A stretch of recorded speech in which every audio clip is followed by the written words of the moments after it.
ser um jogaço no Mineirão. A torcida do Cruzeiro, óbvio, tá empolgada. O time do Leonardo Jardim tá brigando pela liderança do Campeonato Brasileiro. Domingo, aqui no Mineirão, os amigos vão se enfrentar. Gabriel, pelo Cruzeiro, e Neymar, pelo Santos. Espero que ele seja muito feliz, mesmo para o Cruzeiro. Amigos, amiga, que negócio, né, Henrique Fernandes? Você tá bonzinho? Vai ser jogo. O interessante é que os dois são bons de bola, então amanhã vai ser um grande espetáculo no Mineirão. O Neymar tá descansado, deve começar como titular, o Gabigol possivelmente começar no banco, né? Isso, e o Ney volta ao Mineirão, né? Que é um estádio em que ele já esteve algumas vezes, em momentos marcantes da vida dele. Vamos ver os números. Isso. Mineirão, casa do Neymar para esse jogo de amanhã, mas que a gente espera que ele não fique em casa. São 7 jogos, com 2 gols, 3 assistências. 3 jogos pelo Santos, 4 pela seleção, 2 gols e 3 assistências. E esse jogo foi marcante, né? Eliminatória de 2016. Foi o mais legal, né? Ele tem um jogo de muito apuro, né? Aquela partida contra o Chile, né? Nas oitavas de final da Copa do Mundo de 14, passou nos pênaltis. E aí depois do 7-1, que ele não estava machucado, o Brasil volta a jogar no Mineirão nesse jogo e arrebenta com a Argentina um 3-0. Tem gol do Coutinho e tem gol do Neymar. A gente tá vendo aí batendo a saída do goleiro. Brasil ganhar da Argentina. Excelente, foi um jogo muito legal. Com certeza o Neymar lembra com saudade desse jogo. Amanhã a gente não quer ver gol dele, não. A gente quer ver o Cruzeiro marcando bem. Pois é, e falando em marcar, quem que vai marcar? Quem que vai ficar na cola do Neymar nessa partida? Vai ser uma tarefa pro Lucas Romero, né? O cachorrão ali da marcação do Cruzeiro. O pitbull que o Cruzeiro tem pra marcar vai ter que perseguir bem o Neymar. É curioso porque o Romero tem participado muito das ações de ataque do Cruzeiro também. Talvez amanhã ele tenha que ficar um pouco mais seguro, deixar mais essa tarefa pro Lucas Silva, tem que ter atenção ao homem, mas não é marcação individual, não é colar só nele o tempo todo. É ter atenção quando ele estiver perto da bola. Agora tem o Gabigol, que é ex-menino da Vila, mas tem um outro ex-menino da Vila, pode ter lei do ex também, que só precisa se preocupar. Pouca gente se lembra, né, mas Caio Jorge também é cria do Santos, lei do ex, menino da Vila. Talvez não seja a noite nem do Gabigol, nem do Neymar, seja a noite do Caio, que nos jogos do Mineirão, com assistência ou gol, tem participado muito, né? O artilheiro do Campeonato Brasileiro, Maurício, tem que estar de olho nesse cara. Vamos ver a escalação? Vamos, ele vai estar com certeza comandando o ataque. A gente não tá esperando muita surpresa do Cruzeiro, porque o Cruzeiro depois folga uma semana, né? Não tem jogo por competição internacional, então provavelmente o time que jogou contra o CRB e jogou contra o Botafogo deve ser a formação que a gente está acostumado a ver com o Caio, com o Christian, com o Wanderson e Pereira à frente. Tomara que o Cruzeiro vença, porque pode fechar líder o fim de semana. Seguinte, vamos abrir espaço para os nossos comentaristas por aqui. Daniel, Belo Horizonte. Vou começar com ele, Andrei, já volto para falar com você, viu? Ô, Daniel, você acha que o Santos tem alguma chance de vencer o Cruzeiro? Pode ser com você, vai, eu passo para você. Você acha que tem alguma chance de vencer o Cruzeiro? Esse Cruzeiro que se prepara tão bem, inclusive defensivamente, e vai jogar com torcida? Boa tarde, pessoal. Boa tarde. Já cheguei com essa bomba no colo, né?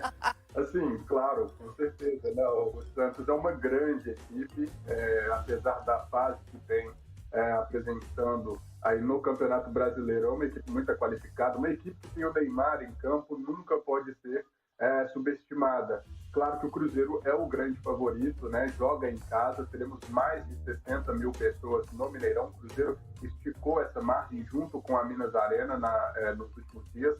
E teremos casa cheia, todos os ingressos vendidos, vai ter todo o apoio da sua torcida, mas é aquele fator que a gente acabou de ver na reportagem. O Cruzeiro vem sofrendo muito com a parte física. Querendo ou não, o técnico Leonardo Jardim ainda não tem peças de reposição para alguns setores do campo, como é o caso do meio. A gente viu na partida contra o CRB, na classificação pela Copa do Brasil, o Lucas Silva e o Lucas Romero, os dois volantes da equipe do Cruzeiro, se desgastando muito em campo. Ao final ali já estavam se arrastando, muita dificuldade para concluir a partida. E o técnico Leonardo Jardim não confia nas reposições que ele tem no banco de reservas, ou seja, o Wallace, o Murilo, que é um grande jogador da base que vem se destacando, está com a seleção de base, então também vai tendo aí esses problemas de trajetória. E, claro, o calendário, que é muito apertado. O Cruzeiro já jogou agora na quinta-feira, lá em Alagoas, volta agora para Belo Horizonte, uma viagem longa, desgastante. O Leonardo Jardim falou muito sobre isso, falou que ele não quer ficar muito tempo no Brasil, porque tem essa parte psicológica, muitas viagens, um desgaste enorme, físico também, e que ele não pensa em viver isso por muito tempo, apesar de gostar do futebol brasileiro por ter essa dinâmica muito forte. Então é isso. O Cruzeiro vai ter aí que se apoiar em um jogo duro, mais uma vez. O Cruzeiro corre muito em campo, luta por todas as bolas. O próprio zagueiro Lucas Vidalba vem se destacando muito na temporada por conta disso. Além de ter marcado 2 gols já este ano, ele vem ganhando apreço dos torcedores por isso. Ele entrega tudo em campo, ganha muitos duelos por cima e vai aí se destacando junto do Fabrício Bruno, que é outro grande zagueiro, e também o Cássio, que dispensa aí comentários. O Cruzeiro está na segunda posição aí do Campeonato Brasileiro, tem um jogo a mais que o Flamengo, 2 a mais que o Palmeiras, mas vai se mantendo ali na briga por cima, esperando de fato esse desfalque das outras equipes. Vai terminar aí o retorno com essa vaga, né, mais ou menos garantida para a Libertadores. Tem que manter essa fase no restante da competição, mas um fechamento muito positivo. 37 pontos, 11 vitórias, podendo chegar à 12ª amanhã, e não vai faltar apoio da torcida. Tem um elenco muito qualificado: Matheus Pereira como líder de assistências, Caio Jorge na artilharia do campeonato isolado. Isso aí, qualidade não falta. Vamos ver se o Cruzeiro vai conseguir manter aquele jogo duro, os 90 minutos, para conseguir entregar a vitória para o seu torcedor, que vai marcar presença, pessoal. Que isso, Daniel saiu bem demais na pergunta, viu? Ah, moleque, deu tudo certo, né, Andrei? Perguntei pro Santos pra ele, cara, que era do Cruzeiro. Agora vou perguntar pra você do Santos. Olha, 3 pontinhos acima da zona de rebaixamento. Tá conseguindo respirar um pouco, aliviado o Santos.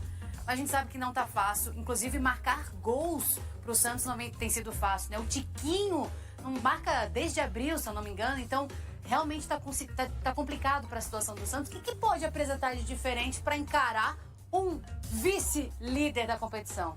Olha, Kalinka, o desafio é gigante, né? Respondendo a pergunta do nosso clube, membro do clube aqui do BEC, possível sempre é. Futebol tem essa possibilidade, né? 90 minutos, uma expulsão pode mudar o jogo, mas eu acho que pro Santos, para essa partida diante do Cruzeiro, 2 palavras são fundamentais, olhando até mesmo para os tropeços recentes que teve o Cruzeiro em casa, tanto na Copa do Brasil quanto também no Campeonato Brasileiro, CRB e Ceará. O Santos vai ter que ter resistência e também vai ter que ter, né, persistência. Porque o Cruzeiro com certeza vai manter aquele jogo de intensidade, principalmente no primeiro tempo. O Cruzeiro é muito intenso no primeiro tempo. Então, suportar essa pressão, esse jogo de velocidade, de imposição, o Cruzeiro é o time que mais chuta no primeiro tempo do Campeonato Brasileiro, o time que mais marca gols no primeiro tempo do Campeonato Brasileiro. Então, de fato, o Santos, ali com o Brazão, com a sua zaga, vai ter que segurar, ter essa resistência e a persistência, cá, para esse jogo, e também a eficiência para quando tiver as oportunidades. O Cruzeiro, nesse jogo de imposição, principalmente no primeiro tempo, abaixa a intensidade no começo do segundo tempo. Começa a jogar um pouquinho menos intenso para depois voltar e aproveitar o gancho, né, ali da torcida empurrando. Então, o Santos com o Neymar, que vem jogando 90 minutos nos últimos 5 jogos, tem dado aí mostras de que tem se recuperado, tem conseguido jogar. E, claro, o Neymar tem uma precisão gigantesca naquilo que se propõe, naquela fase final do jogo ali. Eu acredito que em algum momento o Kleber Xavier e o próprio Neymar vão ter que se conversar para ver o posicionamento de campo, aquela dúvida. Vai jogar de 10, de falso 9? Os atacantes, como você disse, cara, estão devendo. Talvez seja um bom jogo pro Tiquinho, David Washington, fazer aí uma diferença. Mas tem também o Roleiser, que é um bom jogador, que tem uma chegada muito boa. Mas eu fico aqui com um questionamento. Eu vi a prévia do time do Santos por aqui, e um dos jogadores que tá na prévia no time reserva é o Gabriel Bontempo. A pergunta é pro Kleber Xavier: o que mais o Gabriel Bontempo vai ter que fazer além de melhorar essa equipe toda vez que entra para poder ter oportunidade de titular nesse meio de campo do Santos? Vai ter que talvez ganhar algum título sozinho, ou vai ter que treinar mais que os outros jogadores? Porque toda vez que o Gabriel Bontempo entra nessa equipe, a qualidade melhora. A gente viu isso nos últimos jogos. Enfim, é uma oportunidade que falta aí pro time do Santos, mas um jogo, um desafio muito grande, viu, cara? Jogar fora de casa, com uma pressão gigantesca da torcida do Cruzeiro, com um desempenho muito bom, mas que tem aí esses últimos tropecinhos ali, contra a CRB, que teve uma resistência muito grande, e o Ceará, que teve uma eficiência gigante. Quando teve a oportunidade de machucar o Cruzeiro, foi lá e fez os 2 gols para vencer aquela partida, que também tinha a casa cheia no Mineirão naquela oportunidade. Valeu, Andrei. Vamos lá, gente, então, ouvir o que o Jardim falou sobre o Santos. O próximo jogo, depois este era o mais importante, e agora o próximo jogo é o mais importante, o jogo do Santos. Mais uma vez a nossa torcida disse presente, comprou os ingressos. Mais uma vez também os nossos jogadores e todos que trabalham ganharam o respeito da torcida, porque têm tido atitude, têm tido um compromisso grande com a camisola do Cruzeiro, e a resposta dos torcedores a esta é estádio Mineirão cheio e a nos apoiar, e nós do nosso lado vamos tentar fazer o máximo para tentar conquistar os 3 pontos e para dar a alegria que esses torcedores bem merecem. E como merecem, né? Até em termos de Copa do Brasil, né, Rafa? A gente fala, são 6 títulos, né? O último em 2018, desde 2019, né? Não chegava às quartas de final, por tudo que o Cruzeiro passou e, né? Sem dúvida nenhuma, é uma torcida que merece muito estar nesse ponto da Copa do Brasil, estar também, né, no topo aí do Campeonato Brasileiro. Mas a galera toda tá perguntando aqui, falando assim, ó, vou pegar até uma mensagem aqui, que eles estão preocupadíssimos. Teve um agora há pouco que pediu o Rodriguinho, né? Mas, deixa eu achar aqui uma das mensagens que tá falando, porque nós temos 2 canais, né, gente? Graças a Deus, com muitas mensagens. O Vivaldo Almeida, ele tá dizendo assim, comenta que o Rodriguinho está indo pro Ceará.